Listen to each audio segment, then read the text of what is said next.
All right, so let's continue with this anyway, and I'll try to set up something next time. It's my first time trying on YouTube streaming. I thought it's like Zoom, So apparently it didn't. So let's carry on with our class today, and next time I'll try to find a software that is better. Yeah, I was intent to to use YouTube because there's some issue with like scheduling on Zoom, and people confused about the time zone and stuff. So I thought like YouTube is really cool that like how many hours until the streaming. So that's why I thought that. So let me research more on the software that I need to use. So Billy Kisu, I think you were here in my other class, so let me pass out the GitHub repo for this. Okay, let me pass out the GitHub repo I just made, and I think we can start going from there. Okay, let me know if you access it all right.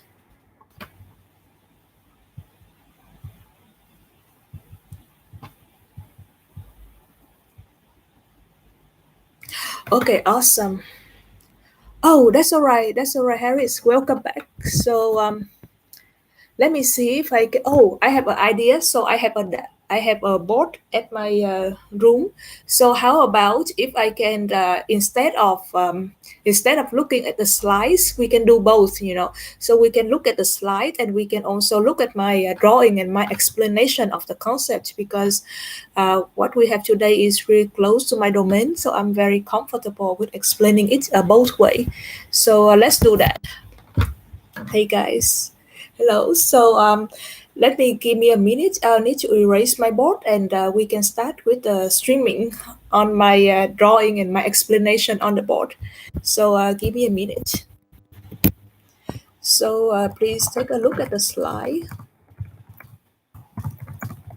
I'll be right back. I'll just erase my board and I'll get back to you guys right away.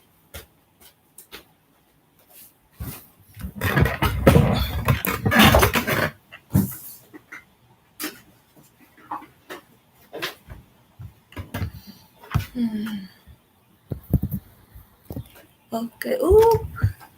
Okay. Oh, I think the webcam is having some issue.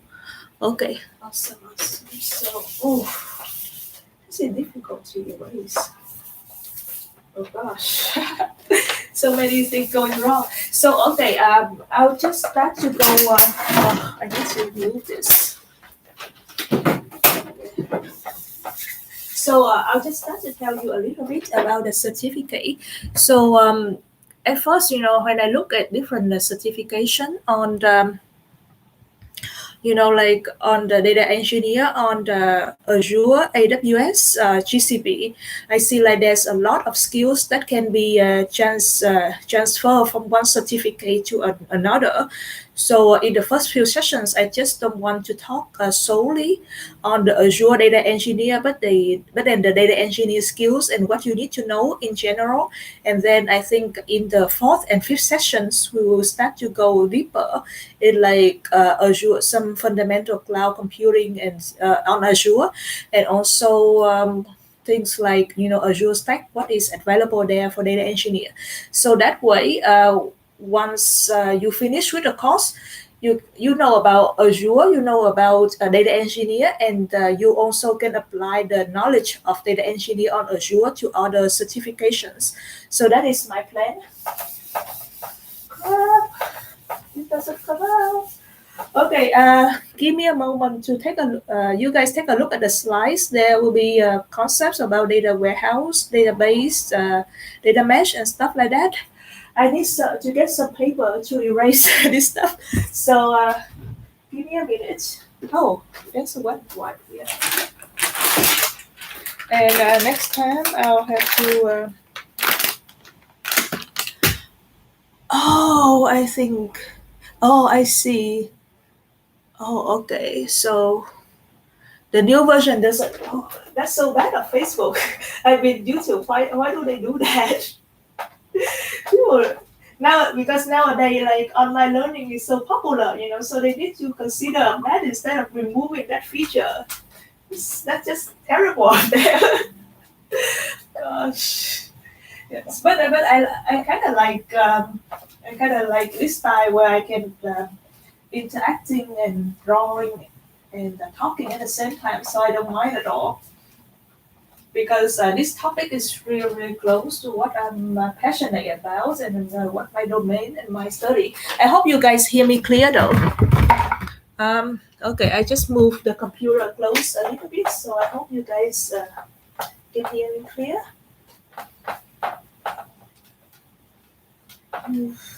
Okay, give me a little bit more. So I just want to talk about these the stuff on the board. So it's actually a formula for my machine learning class, and I had very big issue, a lot of issues could remember all of the statistic terms and algorithm and stuff. So that's why I put it here, and I have been having it for a while, so I remember all of the formula now. But then I should have think about it. I should have think that leaving it on for this extensive period would cause a very, very difficult to erase. Okay, I think it's clear now. Okay, so let's start with our class, and thank you so much for the patience. Okay, so I think I saw one person on the slides so far. So is either Harris or Billy Kisu, you guys have access to the slides, all right? Okay, just let me know if you guys have access to it, all right? So let's go to the first topic, which is, okay, so let's talk about the process of data storage, right? The fundamental of data storage is what you guys have learned in the class, data set. So bigger than data set is database. So database is what you guys have, like like you have front end and you have back end. So the back end of it will likely you guys have the database, which is like storing data. Oh, okay. Harris, okay, you can access it, all right, right? Okay. So what you guys have in the back of the website is database. And when you have a lot of database from a different application and from like different web, that you want to move it to a data warehouse. So let's draw it here. Let me see. I hope you guys can see it. I'll try. Okay, I think you guys can see it. Data warehouse. So I'll put it here because okay. So data lake and data mesh. So the reason, oh, shoes, I don't think you guys can see it, right? Okay, I think it's upside down, right? Not upside down, but it's it's flipped down. Okay, I'll think of something. Oh gosh, it's so bad. I think I lost someone. There's only 2% that is live. Okay, let me just carry on with the slides. So basically, when you have a lot of database and you want to consolidate it, so you want to have a storage that is consolidate and available for processing, and you can store it in a long time, then that is where you have the data warehouse. So basically there's a flow that I sent to you on the slides about the process of how the data warehouse get the data and how it produce the data afterwards. So basically you have the operational data. So I'll say O data, and it's actually something that common. So in an organization you have O data and you have X data. So O data for operational data, and X data, you will see this a lot, is experience data. So basically, experience data is what the customer experience about, and you gather it. So it's experience data. So anyway, back to O data, operation data, you ETL it. So ETL is extract, transform, and load. So you ETL is, and remember this because when we move to data lake, we will have a new concept which is ELT. So extract, load, and transform. So it's a little bit, and I'll explain to you guys what is the difference between the ETL and ELT. So just remember, data warehouse, we have ETL, where you extract it from the operational data and you transform it from the format that requires it in the data warehouse, and then you load it in the data warehouse. So once the data is loaded to the data warehouse, there will be OLAP process, and I'll explain about OLAP process in the next slide too. Then after that, the data will be available, and you can start analyzing and make sense and do decision and planning support for the data. So the benefit of the data warehouse comparing to the database is that it retention data for a long period of time, and it's built with OLAP, so it denormalization. So it's slower in query. So if you query out of the data warehouse, remember this, it will be slower because there's a lot of complex queries. There are a lot of join tables together. So so it will be slow, but then there will be a single data set that uniform and that available across the organization to be able to do advanced analytics, right? So before moving in further, I want to talk to you guys about a little bit. I think this is slide 6. Oh no, slide 7. OLAP and OLTP, because it's very unique and very fundamental to data warehouse. So well, it's not unique to data warehouse, but then it's very, when you talk about data warehouse, people often raise the concept of OLAP and OLTP. So I want to make this first too, so that you guys can be aware of it. So please go to slide 7. So when you see about data warehouse, you will see a lot of questions on OLAP and OLTP and why data warehouse use OLAP. So OLTP is used for database. So basically, it's the most current data, and it's used to run the business. It's normal. It's a normalization. So what normalization is? If you look at, let me see. Oh, yes. So if you look at the vocab that I put to you guys, so normalization is to remove the redundant of the database, and there are different type of normalization, and I'll talk about it in the DP 300 study group session, which is after this one. So that study group, it will study a lot in depth about database and different database concepts. Not only database, but data warehousing, because that certificate is more on data warehouse or DBA, database administration. So I'll go in depth in data on that. On data engineer side, there will be a lot of concepts with the engineering and data solutions to move data across organization, and how to optimize your data platform in the organization. So that is the main role of data engineer. The control and provisioning data warehouse and database, it belong to database administration. So we will go a little bit in the concept, but we won't go in depth as the DP 300 course.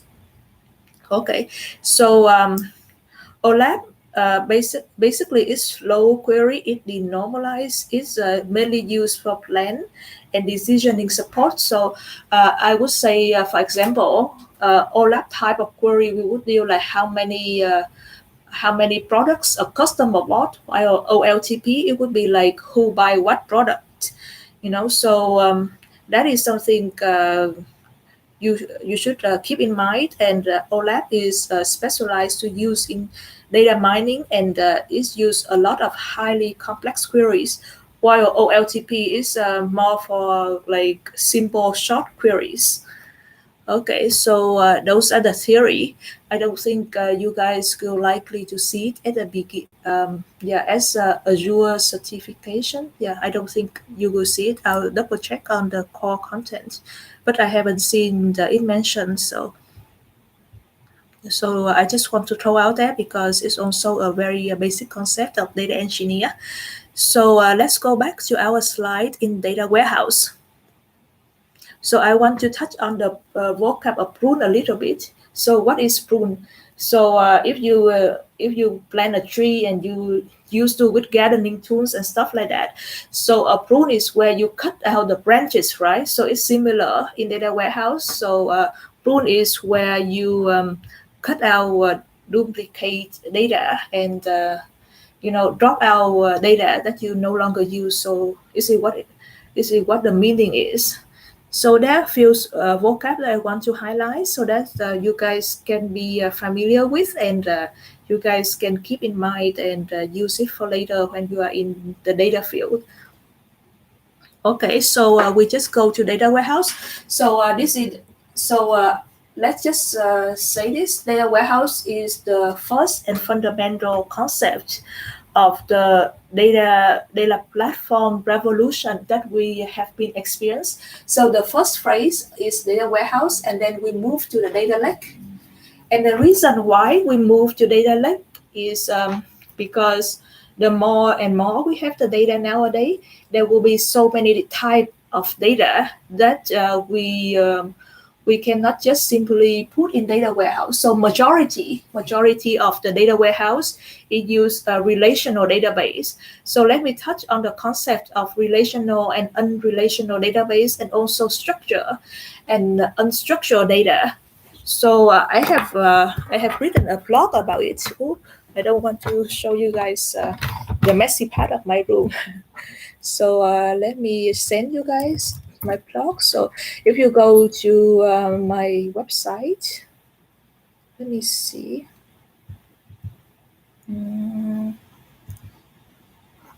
So okay, so I wrote a blog on database, data warehouse, non-relational and versus relational.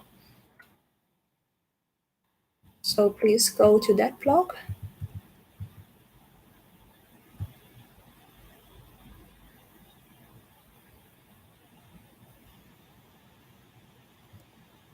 Okay, so in there I write very details, and in here I'll just capture it very short so that you guys can understand it. So basically, most of data warehouse in relational database, so they build on the ACID model. So what is the ACID model? So take a look at it. You guys got the website, all right? So the ACID model basically is to ensure a consistency of format in the relational database. And now we move to non-relational database, which is where the data, where the let me read it out from my blog so that you guys can understand. So there's a part of non-relational database. So basically, there's no relationship between the data. Let me draw on this. So basically what you see on the relational, okay, let me move it closer again.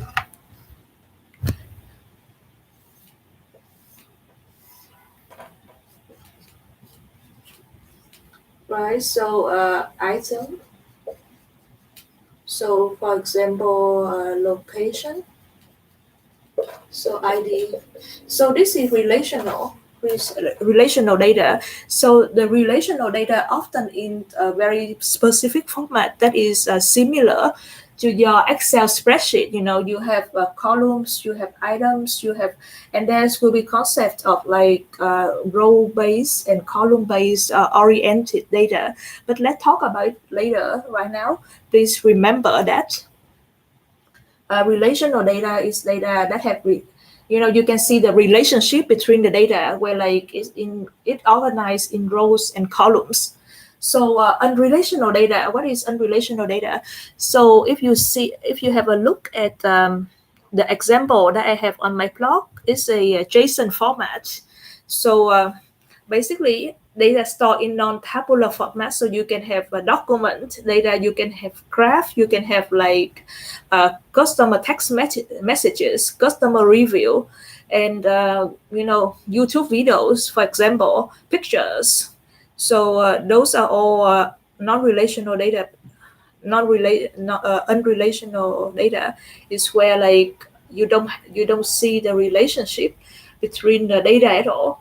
JSON sometimes is called semi structured data because you can still see like some structure on it, but then let's keep it simple. So relational and non-relational data. So that is the part for relational and non-relational. So for non-relational data, we will build it on base model, and we will we will talk about basic core availability and eventual consistency. So this concept will be very related to the distributed system, and I will talk more on that. I did saw some Azure feature, especially on CosmoDB. So for CosmoDB, there will be a lot of concepts for distributed systems. So that's why I want to save this feature to when I talk about distributed system, because because when you talk about non-relational database, it's better to understand from distributed system standpoint instead of comparing it with relational database. Then it would be a little bit confusing if you don't have the basic knowledge in distributed system and what is consistency and eventually consistency part. But I did give a talk on that for our class last study jam, so I still have the slides. So if you look at slide 11, you can kind of see about different distributed data store and cap theorem and the consistency and the resources that I use. So if you are curious about that, you can take a look at it first. But for now, we will save this part of a non-relational database until we have until we reach the distributed system time. All right, so hope you guys are still with me. Okay, you guys are still with me. That's great. Thank you so much. And so we go through about non-relational and relational. And I'll go, I wrote in here a lot about like different type of SQL database and non-relational database available on Azure. So you can read more on it, but then I'll go over it when we reach to the Azure database part.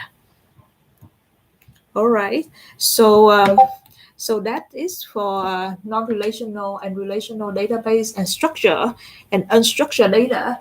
So let's move to data lake now. When you have knowledge of all of that, so I'll write here so you guys can read. Oh, you guys cannot read. Okay, let me type some word in here. So structure and versus non-structured data and relational with non-relational data, and these are very very fundamental. So I can guarantee with you, I know like what is it, data engineer, the interview will be different from company to company. Like right now, when I look at like job posts for data engineer, like 10 companies, there will be 10 different requirements.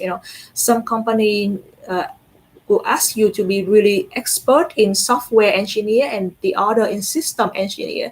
But this concept of data will be like, for sure they will expect you to know, and they will expect you to be good, to be really like remember and good at it. So if you are thinking about move to the data engineer side, and you should remember about this concept. Like you can just like out your mind, you can say it like for 15 minutes. You can just look at it without look at the textbook. So I really want to highlight some of the vocab here, because I think the field that I am, there's a lot of vocab base and there's a lot of theories that involve in it. Okay, so let's move to data lake. So we have Gen 1 generation, first generation, where we have the data warehouse, where we have a lot of issue with like restricted data, and we cannot analyze, we cannot perform machine learning and data science on like so many unstructured data that available now in the Internet of Things, IoT, things that about experience data. Remember when I mentioned about operational data and experience data? So we have experience data where customers share experience, and we cannot utilize it with data warehouse, because data warehouse is mostly structured data. So that's where we have the data lake. So there's a lot of advantage of data lake. So number one is that everyone can go in and can query and can analyze data at the same time. Of course, you can do that with data warehouse, but then it will slow down the performance. So if your team have 10 people and 10 people go into the data warehouse at the same time, and remember, data warehouse, the core fundamental of it is it use OLAP, OLAP, right? So the query is slow. There's complex queries, there's complex join, there's a lot of, they require a data analysis that have very good skill in SQL, and their accident can happen. People can actually change the data. People can drop the tables. You hear that jokes all the time. So there's a lot of accidents will happen, and it won't be able to optimize the performance of your task force. So that is where data lake solve the issues with data warehouse. So what data lake is like basically a central place where you can dump every single data that your organization available. So data on the data warehouse, you can put it data lake, and all the data from like applications, from web logs, from application logs, customer text message, reviews, everything. You can dump it here on data lake. And when it dump in, you can use Python to do whatever tool you guys prefer, R, Scala, for example, to make a machine learning model or data science model on all of the available data. So you have 360 view on the data is number one. And number two is that you will optimize the performance of your team, because basically the data lake, it doesn't have any restriction like data warehouse. There's no restriction on the OLAP format. You can have like a big data platform, which is Hadoop. So you don't have to define schema on the write. Data warehouse is a normally defined schema on write. That means when you make a data set, you need to define a schema. So with data lake, you can build it on Hadoop, and it will be like schema on read. That means when it's read the schema, then it will define the schema for you, or you can like define it when you read the data. So that is also a concept that I want to highlight: schema on write versus schema on read. All right, so that also an advantage of data lake is that everyone can go in. There's no restriction in schema. They can write, they can testing the file, they can build a model, and everyone can work together without so much worry about the performance of the data warehouse be unavailable. Because data warehouse is not just a place for query and analytics, also the place where you transfer the data in. So it's better to separate that process from the data lake. And also data lake, think about this. You can have a large group of people. Number one, you query it, and it will be very good if you do it on the cloud, because you will have like stateless, where it will scale, depends on your usage. but also people can go in, can analytics at the same time without having restriction on the workload if you are on cloud.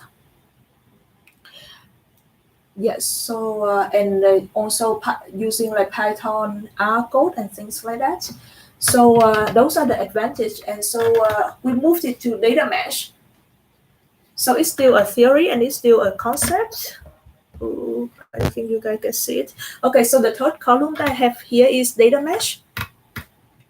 And for data mesh is a new concept that is rising in recently, and is the third generation. So I don't think you guys could be tested on this, but then since we talk about different generation of data, you know, then of data storage, then I think it will be very useful that I throw data mesh out here for everyone to know. So I want to throw another concept in, which is monolithic data. So first you need to understand about monolithic application, which is where you oh sorry, it's just basically data mesh. So it's also on the slide. Yeah, most of the I'm blocking the data mesh. Okay. Yes, I haven't write anything on it yet. So let's talk about monolithic. I'll also type it here when I talk about new concept so that you guys can see it. Okay, monolithic application. Where is my stream? It's a new concept. Application. Okay, it's also available on the slide. So basically, what a monolithic application is built on single unit, right? So you have one data lake that available for everyone to query on, but then it's one only. So basically, data mesh is the data lake is where like the data platform version of microservices. So basically, you will have a lot of kind of mini data lake. So you have mini data lake depends on the domain. So so for example, the CIM will have the CIM data lake, right? So another, let me think of another department. Product, you have a product data lake, and you have marketing data lake. So what is the concept of microservice? So microservice is where you build a platform that comprise of many small machines. Well, it's not small in size, but like we have to go back to the distributed system concept. So what distributed system is? Well, I'll say it very briefly so that I can save something for later. So distributed system is where you have many machines or many server that work together as single machine. So and is it better for scaling and for utilization, because you don't need to like use the most update, the most expensive, the most largest software, but you use many small software. Sorry, not software, hardware. But you use many small hardware together to work as one. So, for example, if you join in the last course on Udacity on Intel HAI, you will see people doing projects where they take like 10 Raspberry and they build a stack server and they use that as their web hosting, for example.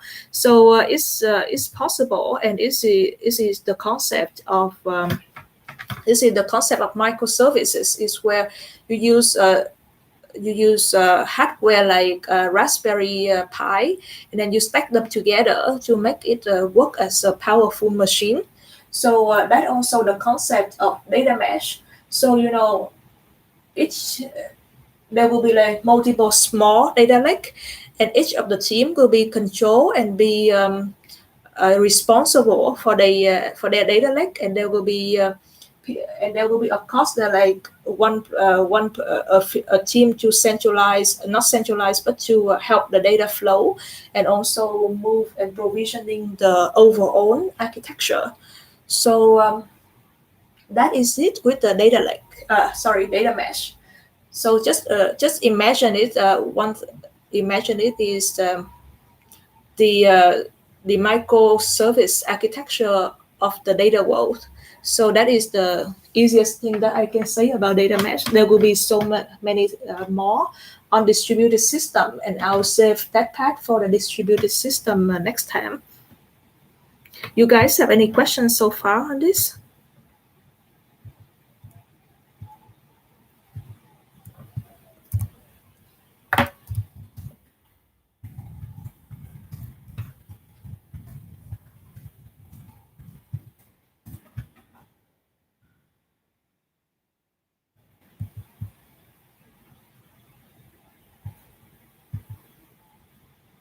Hmm.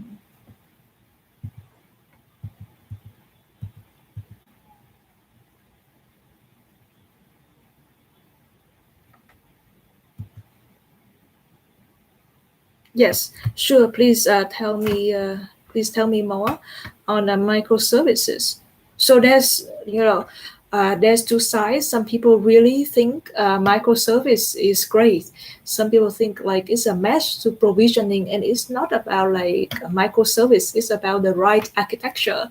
So I saw a lot of debate between these two sides. So it really depends on the use case, and I'm very interested to see how the data mesh will play out in the next few years. I think since we mentioned a lot about the data mesh, and also a concept on distributed system. So in the next class, let's move the distributed system first, and let me talk for a few more minutes. I need to go at 10, so I have 7 more minutes to talk. So let me move the distributed system first, and we can go over with this, because distributed system is a very, very large topic. So after we finish with that, then we can go to like some other details on like row column oriented, cache, sharding and partitioning is actually related to distributed system too. So there's a lot of distributed system related question. Biki Su, you have question? Because I saw you say yes, so I thought you have questions on something.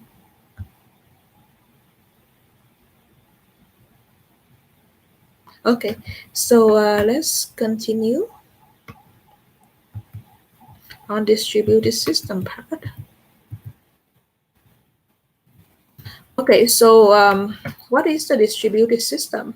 So distributed system, like I said, is you have many machines, and you are trying to make all of these machines appear to be one machine in the user endpoint. So if I'm a client, I sit on my chair, and I query out some query or like some data analysis. So I send a comment, and I wouldn't be knowing too much about what is the underlying process of it. I said I just want to perform my analytics, but then in the layer in the behind it, there will be like process of this distributed system of different machines that work together to get the result of me of my queries. And that is the concept behind distributed system. So you will have a system of driver and the executor to work together to dedicate tasks to like which executor will do what, and to distribute tasks among them, and then get back to me the result. So the concept that I just explained is in the slide 8. Okay. Yes. Thank you, Vicky. So you guys go to slide 8 and look at the distributed system model. And this slide is about, I got it from Spark, but then it's applied to almost Yeah, I think this is almost all the distributed system.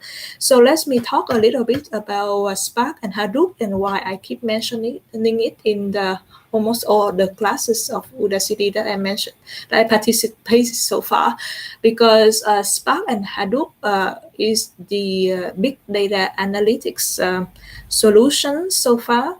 Especially Hadoop, it was very popular in years ago, but then now it is Spark is slowly gaining popularity, and Hadoop they still have some use. It's not like it is erased out of the Earth's surface.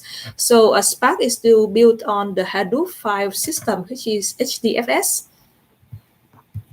Let me type it on for you. HDFS, Hadoop file system. Mhm. So yes. So okay, so I want you guys to go to slide 9, and you will see that how distributed computing work. Okay, I have 4 more minutes. Let, let's make it. Let me explain for you guys the distributed system. The next time we will go more into fun stuff.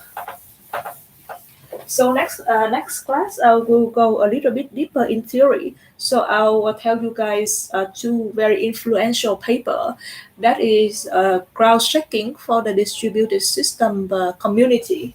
And these papers have been existed for a while now, but since you are interested in data engineer and I have seen these questions be asked on data engineer interviews before, so I just throw it out. Hopefully it will help you guys in getting the next job. I mean, if you are interested in data engineer, if you're interested in machine learning, I don't think it will matter much. But even with data science and machine learning, since we are moving to the big data analytics, and there's a lot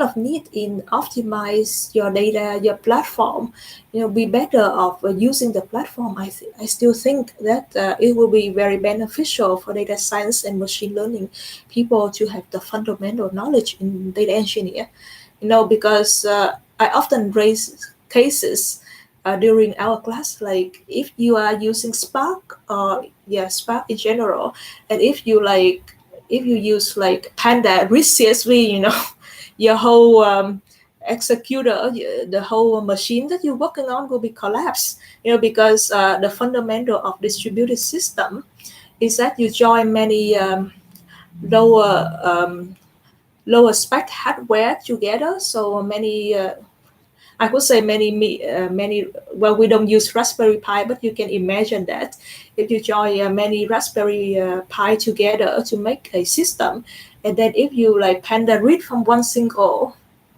system, you will ruin your hardware. You have to use different technique to read the data, but not pull the data from to one system and read it, because it will create overloading. And I see this all the time with the data science. They are great in the math and algorithm and the statistic concept, but then when it comes to like optimize the system, there's a lot of lacking in there. So it will beneficial for you guys.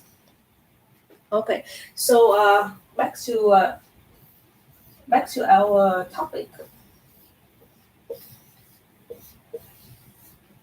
So you guys can see here I have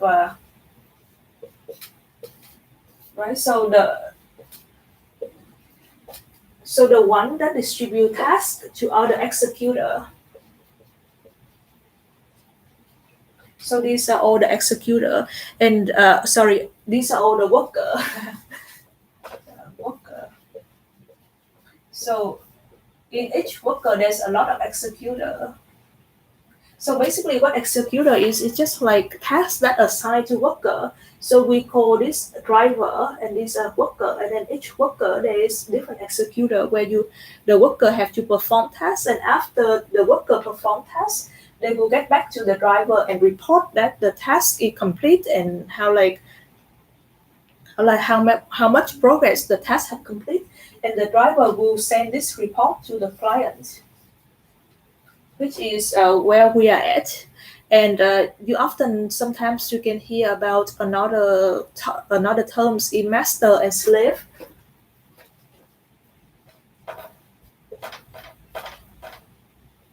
So this is the more popular term with system engineer guys. For data engineer, we understand this distributed model and we use driver executor. But there's another term is master and slave. So basically, the driver is the master and the worker is the slave. So you would use a system like Zookeeper to supervise supervise this system and to keep track of the tasks of uh, normally you have Zookeeper and you install it on the master here and you install it also on the client or the slave, and then you will provisioning and visualize the task and keep track of the progress to that system also. But then for Spark, you can have the Spark UI where you keep track of all the tasks, so you don't need to install Zookeeper. But I just throw it out there so that you guys know that the different, because distributed the system engineer guys know it and the data engineer guys know it, but sometimes there's some vocabulary disparity. So that's why there's sometimes when we talk, there's some different in the term of vocabulary. But then I just want to throw out there so that you guys be aware of what are the use. So when you read the articles or you read the materials more on this, you can be aware of the vocab and the topic. So I think we will stop the yes. So we will stop the lesson here. Next week we will talk in depth more on distributed system, and I have two articles that I want you guys to have a look at it before the class, because these are the articles that have been revolutionized the distributed system. So that's why it's really good if we can take a look at it first before the class. Then once I talk about the topics, then you guys can have more understand in this. So let me send it to you right now. One is from AWS. So, I just want to tell you guys that the concept exists before this guy in Amazon write about it, but then more people remember about this guy than the other papers. So let me see if I can. Oh, it's on my GitHub. Yes. So if you go on Spark, Cloudera Search training, so it's all in the training documents. So let me see. I think Spark trainings, and I put the list of the resources here. Yes, it's called DynamoDB white paper. It's really, really good. And if you go to an interview and you talk about this, people will know you invest your time in the learning about distributed system. And there's another one. And I try to be less concept as possible, but in the data engineer world, there's a lot of concept to learn. At least it doesn't involve math, so it's one good side of it. There's a one in time clock and the ordering event of distributed system. Oh, you've seen it. Awesome. Yes. So you are all good for the ready to discuss in the next class then. Okay. So I just want to throw out two of these papers out there. It's very, very, very good. Also another course on distributed system, because we have very limited of time, so I cannot go in depth with it. But I also learned from this resource a lot. Is from Professor Lindsay Cooper. I think I also mentioned it in the class last study jam. So it's really good. Her topic is very, very detailed, and it's also a university grade level of knowledge on this distributed system, So hope you guys will have fun with it, and we will talk more about distributed system next topic. So I'll try to go through distributed system in the next topic, and also finish with all of the data science. No, sorry, not data science, but data engineer concept in the next topic. So in at least on the third one, I'll try to on the third session. I'll see if we still have any missing topics, and if not, we'll move into fundamental Azure cloud computing. So thank you, you guys, and see you guys next weekend. Bye bye.